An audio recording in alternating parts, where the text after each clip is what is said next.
Noël chez les Simpsons, ça a l'air mignon. De la neige, des guirlandes, Maggie en pyjama étoile, tu te dis, ok, petit épisode cosy, chocolat chaud, et cerveau en veille. Sauf que non, parce que les Simpsons, quand ils font Noël, ils le font à leur façon. Un père qui n'a plus un rond et qui ment pour sauver les apparences, un gamin qui fait la connerie de trop, une mère qui perd confiance, des jouets qui te manipulent plus que la pub.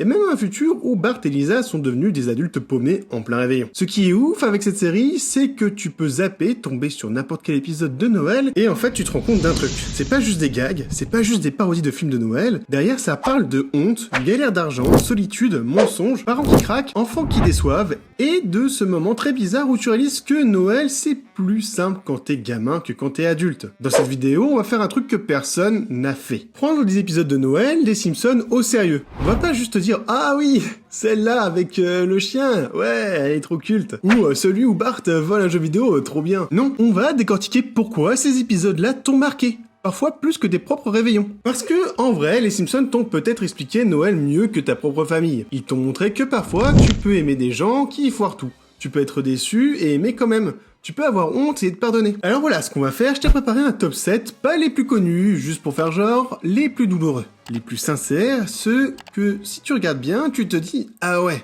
ok, ça, c'était pas juste un dessin animé. » Reste bien jusqu'au bout parce que je te parie, un CD de Bonne Storm, que ton épisode préféré de Noël n'est peut-être pas celui que tu crois. Tu sais, il y a des épisodes de Noël qui parlent de magie, de partage, de famille, et puis il y a celui-là. Un épisode où Homer réalise un truc très simple, mais très moche. À Noël, on peut être gentil, juste pour se sentir meilleur que les autres. Et spoiler, Homer va pousser le délire tellement loin qu'il va se retrouver dans une compétition de bonté contre Ned Flanders lui-même. Oui, tu sens déjà le carnage. Tout commence à la centrale. C'est Noël, tout le monde a son petit cadeau de Père Noël secret. Carl offre à Homer un lecteur DVD flambant neuf stylé. Sauf que, évidemment, Homer a oublié d'acheter le cadeau de Lenny. Coffre vide, cerveau vide, c'est le combo Homer. Alors il improvise, il lui offre des chewing-gums. Oui, des chewing-gums à Noël. Lenny et Carl le regardent avec une tête qui dit « T'es vraiment le mec le plus égoïste du coin. » Et honnêtement, on peut pas leur donner tort.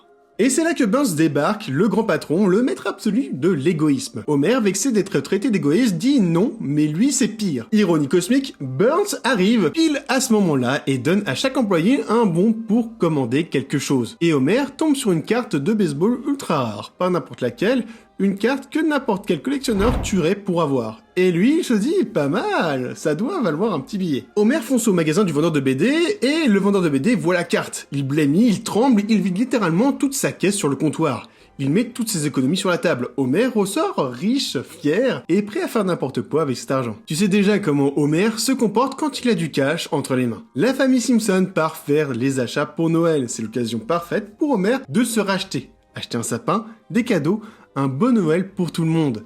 Sauf que non. Parce que c'est Homer, au lieu d'acheter un cadeau au sien, il claque toute la monnaie sur un astrolabe. Un instrument astronomique inutile qui sert strictement à rien dans une vie normale. Et en plus, non remboursable. Lui restant plus d'argent, il achète un sapin à bas prix tout pourri. La famille le regarde comme si c'était un alien et découvre l'objet inutile qu'il a acheté. Et là, le déclic. Homer tombe sur une adaptation tragique du conte de Noël de Dickens, Scrooge. La solitude de la vieillesse amère, ça lui rentre dans la tête comme une flèche. Pour la première fois depuis longtemps, Homer se voit finir seul, et il panique, vraiment. Alors il décide de changer, comme ça, d'un coup. Et là Homer passe en mode homme le plus gentil du monde. Il fait un cadeau à Lenny, il laisse Marge manger la dernière côte de porc, ce qui l'a fait pleurer. Il donne ses vieux vêtements au clochard. Je vous laisse... avec cette magnifique réplique. Ce phasard est plus encore plus que mon ancien pantalon. C'est rien, ça me fait plaisir. Un vrai miracle, un vrai ange. Un ange qui fait tout ça par pur égoïsme intérieur. Et un besoin de validation. Mais bon, John y voit que du feu et Springfield commence à dire Homer Simpson, c'est l'homme le plus généreux du monde. Tu vois venir celui que ça va énerver ? Eh oui, Ned Flanders. Ned, le gars le plus gentil de la Terre, le mec qui a construit son identité entière sur la bonté, la charité, la bienveillance, et là, on le met en second, derrière Homer Simpson. Ned devient dingue. Il vit comme une insulte personnelle, alors il contre-attaque. Il offre des cadeaux à tout le monde, et pour ça, il loue sa maison à une fraternité. Il veut redevenir l'homme le plus gentil de Springfield. Une guerre de gentillesse commence, absurde, ridicule, et tellement Simpson. Homer veut frapper plus fort, il veut offrir une voiture à tout le monde, toutes les voitures du magasin. Mais Lisa en tant que bouddhiste lui rappelle un principe simple. On donne ce qu'on a en trop, pas ce qu'on n'a pas. Et lui, il confond tout. La générosité, l'acharnement, coup d'arrêt, coup de lumière, coup de réalité. Homer change alors de stratégie. Ok, si je ne peux pas être le plus gentil, je vais voler Noël. Parce que dans le bouddhisme, on n'a besoin de rien. Et là, l'épisode part en parodie directe du Grinch. Même ambiance, même plan, même vibe. Homer cambriole les maisons, prend les cadeaux, pensant sauver les gens du Noël toxique. C'est Homer au sommet de son absurdité, mais aussi de son envie d'être admiré. Évidemment, ça tourne mal. Ned prend sa défense et Homer et lui finissent par lire la Bible et par rendre les cadeaux, la ville chante, pour faire genre tout va bien. Et pendant cette jolie scène, le serpent vole l'astrolabe d'Homer. Parce que dans Springfield, rien n'est jamais vraiment sacré, même pas la morale de la fin. Cet épisode, c'est pas l'épisode le plus triste, ni le plus violent, ni le plus iconique. Mais c'est peut-être l'un des plus honnêtes, sur un truc qu'on vit tous à Noël. On veut être une bonne personne, on veut faire plaisir, on veut être apprécié. Et parfois on se perd dans cette course. On donne pour être vu, on partage pour être aimé, et on fait des gestes pour se rassurer soi-même. Homer, dans cet épisode, c'est nous.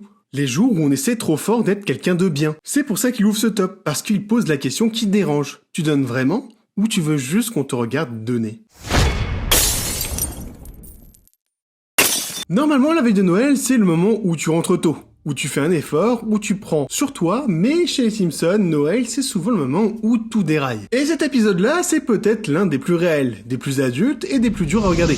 Si t'es toi-même en couple ou un parent. Homer avait prévu de rentrer tôt, pour une fois vraiment, mais en glissant sur la route, il emboutit sa voiture, pile devant le bar de Moe. Quelle coïncidence. Et Homer, dans les vapes, se dit que peut-être un petit verre lui remettra les idées en place. Moe fait tout pour qu'il reste, il fait tout pour lui donner pitié et faire rester Homer. Un verre, puis un autre, puis un autre. Et Moe, parce qu'il est Moe, va jusqu'à changer l'heure de l'horloge pour retenir Homer plus longtemps. Tu vois déjà la catastrophe arriver. Et elle arrive. Quand Homer réalise l'heure, c'est trop tard. Il fonce chez lui, il ouvre la porte et tombe sur Marge. Pas en colère, pas en train de hurler, non, pire. Elle est déçue, fatiguée, brisée. Elle lui dit « Oui, mais je le dis maintenant, je ne veux pas de toi ici pour Noël !»« Je ne veux plus de toi ici pour Noël. » La phrase qui tue, la phrase que même un cartoon peut pas rendre moins violente. Homer sort, sans endroit où aller. Et c'est là que l'épisode devient vraiment spécial. On suit Homer dans une errance silencieuse, que la série montre très rarement. Il marche dans Springfield, passe devant l'église, le centre commercial, le Quickie Mart et même au cinéma. Mais partout où il va, il est à côté des autres, pas avec eux. Si tu as déjà passé un réveillon seul, tu reconnais exactement cette sensation-là. Marge, elle, essaye de rester froide, mais Moe lâche la vérité. Homer voulait rentrer, c'est moi qui l'ai retenu, c'est moi qui l'ai piégé. Et là, tu vois Marge craquer. Pas par faiblesse, par souci. Par amour, parce qu'elle se rend compte qu'elle a mis dehors un homme qui voulait faire les choses bien. Alors elle prend les enfants et elle part le chercher. Et où finit Homer? Dans une fête, remplie de gens seuls qui essaient de s'amuser juste pour ne pas passer la soirée chez eux. Une scène triste, simple, vraie. Et c'est là que Marge le retrouve. Pas dans une explosion d'émotions, pas avec un miracle de Noël, non, juste avec un regard, un soupir, un viens. Il se souhaite joyeux Noël, sans décoration, sans cadeau, sans magie. Juste deux adultes qui se retrouvent après s'être fait mal sans vraiment le vouloir. C'est un épisode qui pique parce qu'il parle d'un truc que tous les couples ont connu un jour. Cette dispute qui tombe au pire moment. Ce silence qui fait plus mal qu'un cri. Cette peur d'avoir tout gâché. Et ce moment où tu te dis que t'as peut-être perdu la personne que t'aimes. Mais la série le montre sans cynisme, sans gag pour effacer la douleur. Juste deux humains qui se ratent et qui se pardonnent. C'est pour ça qu'il est dans Stop. Pas parce qu'il est spectaculaire, mais parce qu'il est vrai. Il y a des épisodes de Noël où la magie vient des cadeaux, des décorations, de la famille, et puis il y a cet épisode-là. Un épisode où Springfield découvre que derrière un jouet mignon, il peut se cacher une machine marketing la plus malsaine du monde. Bienvenue dans Le jouet qui tue, ou comment un jouet peut mettre une ville entière à genoux. Tout commence bizarrement. La couche d'ozone est tellement défoncée que les enfants doivent rester chez eux. Bart joue avec Milhouse et s'habille en fille. Homer débarque sans prévenir, Bart tombe sur la boule de bowling d'Homer et se brise le coccyx. Direction la chaise roulante, et là Springfield découvre un truc très gênant. L'école n'est pas accessible aux enfants handicapés. Pas de rampe, pas d'aménagement, rien. Et Gros Tony arrive avec un contrat miraculeux. Un chantier qui doit sauver l'école, une construction rapide, pas chère, efficace. Tu le sens, toi aussi, le piège, évidemment. La mafia ruine l'école, la facture explose, 200 000 $, l'école n'a plus un rond, elle doit fermer. Et si une école ferme à Springfield, tu peux être sûr que le pire arrive ensuite. Ils vont même demander de l'argent à Monsieur Burns, avec une pièce de théâtre, mais en vain. C'est là qu'un certain Jim débarque. Un type au sourire étrange, un costume bien trop propre, il dit travailler pour Kids First Industry, une grosse société qui veut sauver l'école. Et ils ont une méthode, transformer l'école en laboratoire marketing. Les profs disparaissent et les enfants se retrouvent observés, sondés, analysés. On leur demande le jouet idéal. Pour comprendre leurs besoins, tu connais la chanson. Sauf que là, c'est pas une étude de marché. Ça va bien plus loin. Lisa découvre la supercherie, mais malheureusement, les profs disparaissent. Et voici Funzo, un jouet rose, gentil, attendrissant et en apparence. Le jouet parfait, créé par les enfants pour les enfants. Lisa et Bart décident d'aller voir Kids First Industry, mais ça ne marche pas. Bart se fait acheter, on lui offre un Funzo. Sauf que Funzo a une fonction secrète, il détruit tous les autres jouets, littéralement. Il les arrache, les casse, jette au feu, parce qu'il est programmé pour devenir l'unique jouet désiré à Noël. Funzo, ce n'est pas un jouet, c'est une arme marketing. T'imagines un jouet aujourd'hui programmé pour saboter les autres? Springfield l'a eu avant tout le monde. Et là, l'épisode devient trop réel. Kids First Industry utilise les dessins des enfants, leurs idées, leurs peurs, leurs préférences pour créer un jouet qui va se vendre partout. Mais surtout, remplacer tout le reste. On est en 1999 quand l'épisode sort. Et déjà, les Simpsons te montrent un marketing agressif, la collecte de données et l'exploitation des enfants. C'est de la satire, mais aujourd'hui, c'est juste de la réalité. Bart et Lisa décident de demander de l'aide à Homer. La mission devient simple. Trouver tous les Funzo, les rassembler, les détruire avant Noël. Une nuit entière à dévaliser Springfield comme des chasseurs de Terminator en peluche. Quand ils les brûlent tous, quelqu'un arrive. Gary Coleman, le vrai, en agent de sécurité debout devant eux. Au début, il veut les arrêter. On dirait un boss de fin de niveau. Mais après discussion, il se range de leur côté parce que lui aussi, il sait ce que c'est de bosser pour des entreprises douteuses. Les Funzo sont détruits, tous terminés. Aucun Noël ne sera dominé par un jeu meurtrier. Et à la fin, Gary Coleman vient dîner chez les Simpsons, en mode invité surprise. Et Burns, dans un élan presque symbolique, renfloue l'école. Pas par gentillesse, mais parce qu'il peut. Mais ça sauve Springfield, encore une fois. C'est un épisode qui fait peur parce qu'il révèle un truc simple. À Noël, ce ne sont pas les enfants qui choisissent les jouets. Ce sont les jouets et les entreprises derrière qui choisissent les enfants. Funzo, c'est la version cartoon de tout ce qui te manipule pendant les fêtes. Les pubs, la mode, la pression, les tendances imposées. Et l'épisode le dit clairement. Si tu ne fais pas attention, on fabrique ce que tu vas aimer avant même que tu ne le saches. C'est pour ça qu'il est dans le top. Parce qu'il parle de capitalisme, de manipulation et de la manière dont Noël peut être volé à coups de marketing. Il y a des épisodes de Noël qui commencent avec de la magie dans l'air. De la neige, des lumières et cette petite sensation que pour une fois tout va bien se passer. Et puis il y a celui-là, le Noël où Bart Simpson va commettre l'erreur la plus chère de toute sa vie. La veille de Noël, Homer et Marge font leurs achats de dernière minute. La course contre la montre, le dernier cadeau, le stress qui monte. Le soir, Marge prévient tout le monde. Personne ne touche au cadeau avant demain 7h, règle d'or. Mais Bart, lui, il a un problème avec les règles. Il se réveille à 5h du matin, il descend en douce, il trouve son cadeau, un petit camion de pompiers téléguidé. Il l'allume, il s'amuse, il teste, il rit, et en une seconde, le destin bascule. Le camion envoie de l'eau sur une multiprise. Il prend feu et touche le sapin en plastique. Le sapin brûle, les cadeaux brûlent, tout part en fumée, et Bart comprend, il vient de tuer Noël. Tu te souviens du choc, la première fois que t'as vu ça? Même aujourd'hui, la scène met un vrai malaise. Bart panique, son cœur tape comme un tambour, il regarde la bouillie, mélange sapin, plastique et cadeaux, et se dit, si j'ai la vérité, je suis mort. Alors il choisit le mensonge. Le gros. Un mensonge XXL. On a été cambriolé. Et le pire, tout le monde le croit. La police débarque, la presse débarque, les voisins débarquent, Springfield compatit, la ville entière dit « Les pauvres Simpsons, quelle horreur !» Ils reçoivent un nouveau sapin, de l'argent, des cadeaux, du soutien, de l'amour. La famille croit à cette histoire, les voisins aussi, tout le monde y croit. Sauf Bart. Tu connais ce poids du mensonge qui devient trop gros pour toi? Bart le vit à 10 ans. Puis vient le moment critique. Bart craque et il avoue tout. Ken Brockman arrive juste à ce moment-là. Et devant la ville entière, il découvre la bouillie, sapin, cadeau, en direct. Silence, froid, glacial. Springfield se rend compte qu'elle a été manipulée par un enfant paniqué. La réaction, dure, très dure. La ville ne pardonne pas, elle ne discute pas. Tout le monde en veut à la famille Simpson. Tout le monde les évite et les traite comme des voleurs. Homer ne voit qu'une seule solution, prendre l'argent qu'ils n'ont plus. Parti dans une voiture qui a fini dans un lac. Et là, après avoir essayé de gagner de l'argent à un jeu télé, il voit tous les habitants heureux entrer chez les Simpsons et qui récupèrent absolument tout. Le sapin, les meubles, la télévision, les tapis, le frigo, même la petite décoration, et les laisse dans une maison vide, comme après un cambriolage, le vrai cette fois. Cette scène, c'est du traumatisme pur, une maison entière vidée à cause d'un mensonge d'enfant. Et pourtant, dans une maison vide, sans cadeau, sans décoration, sans rien, les Simpsons retrouvent une serviette et décident de jouer avec le dernier objet qu'il reste de la maison. C'est un des épisodes les plus violents émotionnellement. Il parle de panique d'un enfant, de poids d'un mensonge, la honte publique, la cruauté d'une foule et la pauvreté brutale. Et pourtant, au milieu de ça, il te montre un truc beau. Noël, c'est pas les cadeaux. C'est pas la décoration, c'est pas le sapin, c'est les gens qui restent avec toi quand tout le reste a brûlé. On arrive à un moment sacré. Le tout premier épisode des Simpsons. L'épisode qui a lancé la série.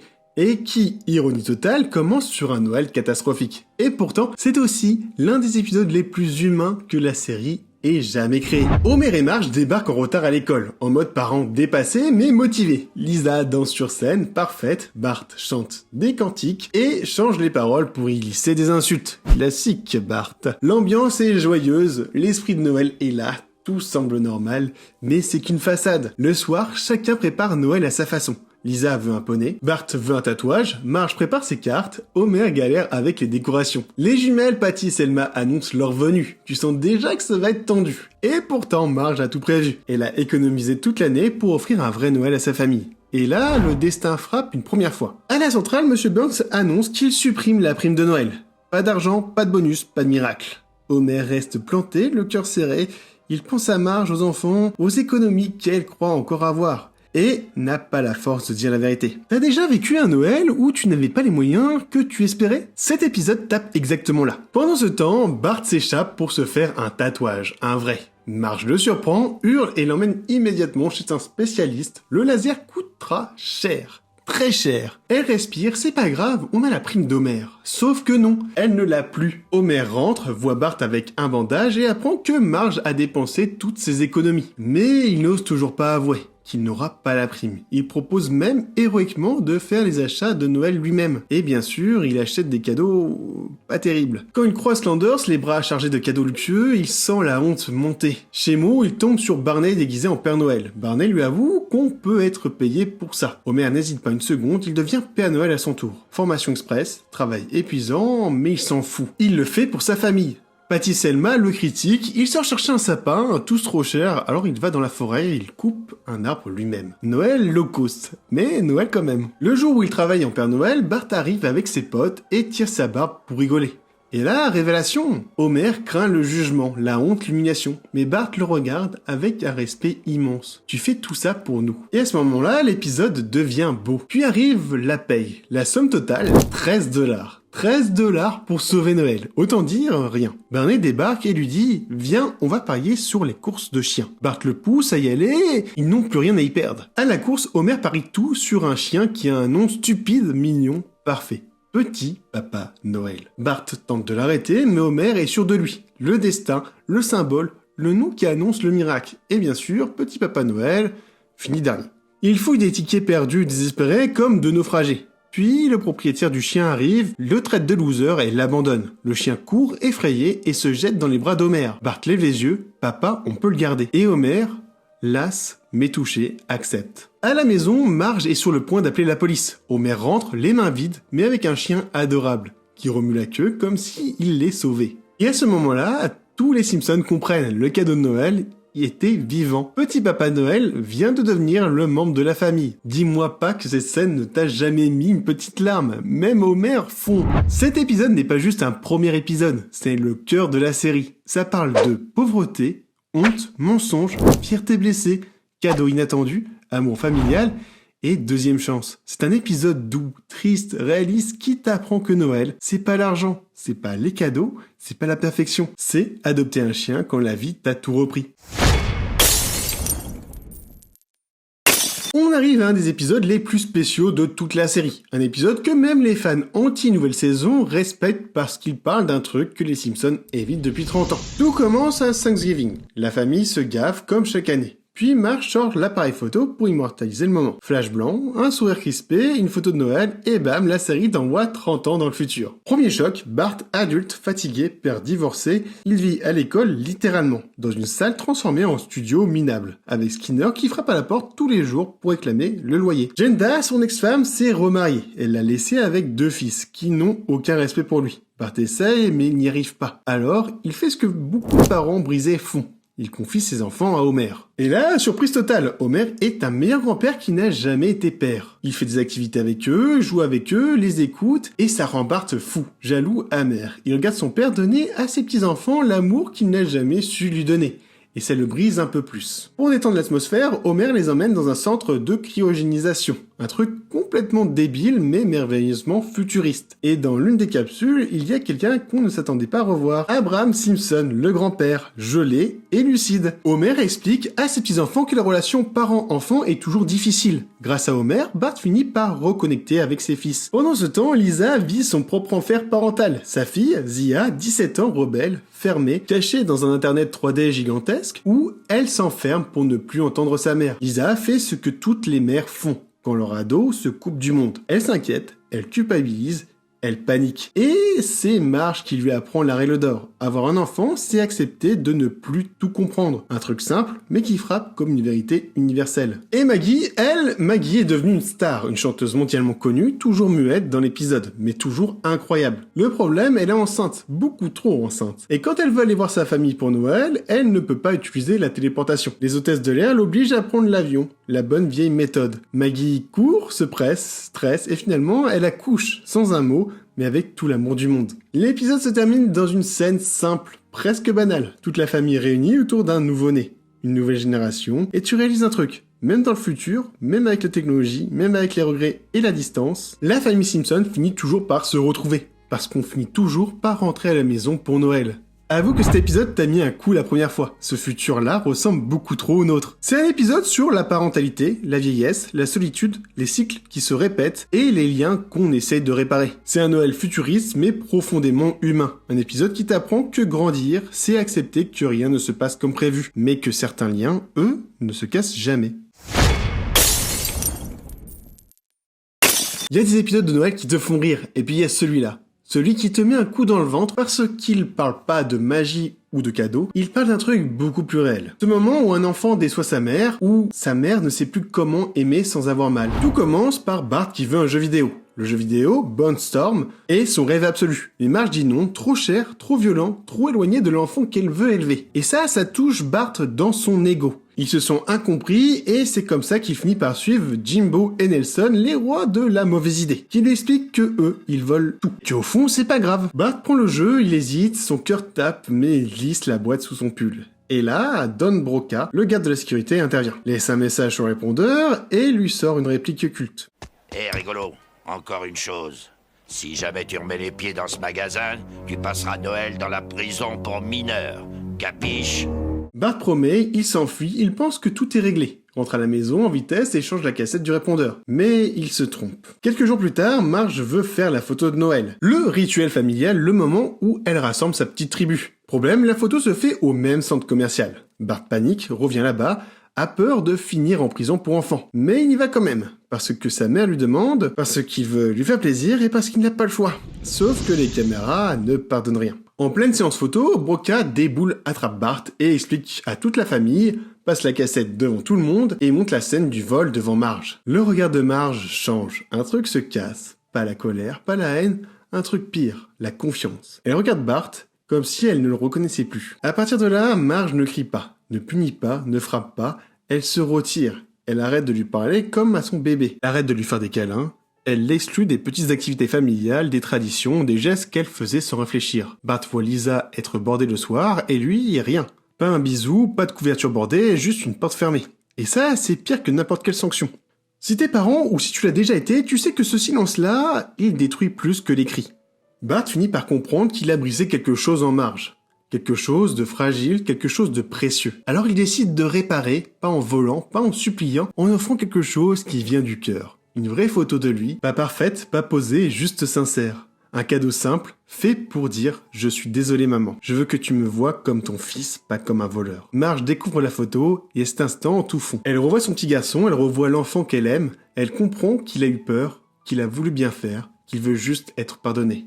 Elle l'enlace, elle craque, elle revient vers lui. C'est pas magique, c'est pas hollywoodien, c'est juste vrai. L'épisode se termine sur un cadeau que Marge lui fait. Un jeu vidéo calme, ringard à l'Icarvalos Putting Challenge. C'est pas un Bone Storm, c'est pas sexy, c'est pas violent, mais c'est un cadeau qui veut dire je t'aime. Je veux que tu restes toi-même et je te fais confiance. Ça, malgré la déception de Bart, ça vaut beaucoup plus qu'un jeu de combat. Cet épisode, c'est le Noël des Simpsons le plus fort émotionnellement. Ça parle de déception, de honte, de rupture, de pardon, de réparation, d'amour maternel et de grandir dans un foyer imparfait. Tes parents, ça te défonce. Si t'es un enfant, ça te parle. Si t'es humain, tu le ressens. C'est le numéro 1 sans discussion. Voilà, on vient de se refaire ensemble les épisodes de Noël les plus puissants, les plus tristes, les plus humains de toute l'histoire des Simpsons. Et ce qui est fou, c'est qu'en les revoyant aujourd'hui, on réalise un truc que, gamin, on ne voyait pas vraiment. Les Simpsons ne parlent jamais vraiment de Noël. Ils parlent de nous. De nos galères, de nos erreurs, de nos moments de honte, de nos tentatives pour s'en sortir, de nos familles cassées mais qui s'aiment quand même, de nos Noëls imparfaits mais réels. Parce que dans cette série, Noël c'est rarement des cadeaux parfaits, des soirées magiques ou des miracles hollywoodiens. Non, chez les Simpsons, c'est un père qui n'a pas d'argent mais qui essaye quand même. Un enfant qui panique et ment, une mère qui doute de son rôle, une ville trop dure, des adolescents perdus, des adultes qui se débattent et des retrouvailles qui ne doivent rien à la magie. Mais tout à l'amour. Et peut-être que c'est ça, la vraie raison pour laquelle ces épisodes restent dans nos têtes. Parce que les Simpsons ne nous montrent pas le Noël qu'on voudrait avoir, mais le Noël qu'on vit vraiment. Bordélique, émouvant, fatigué, peut-être triste parfois, mais toujours rempli de gens qui nous aiment à leur manière. Alors maintenant, je te pose la question. Toi, honnêtement, c'est lequel de ces épisodes qui t'a le plus marqué? Celui qui t'a fait rire, celui qui t'a mis la larme à l'œil, celui qui t'a rappelé ta famille ou celui que tu regardes chaque année sans même t'en rendre compte? Dis-moi en commentaire, je veux lire ton épisode, ton souvenir, ta scène, parce que oui, chacun a son Noël Simpson et parfois, ces épisodes comprennent mieux nos vies que nos propres familles.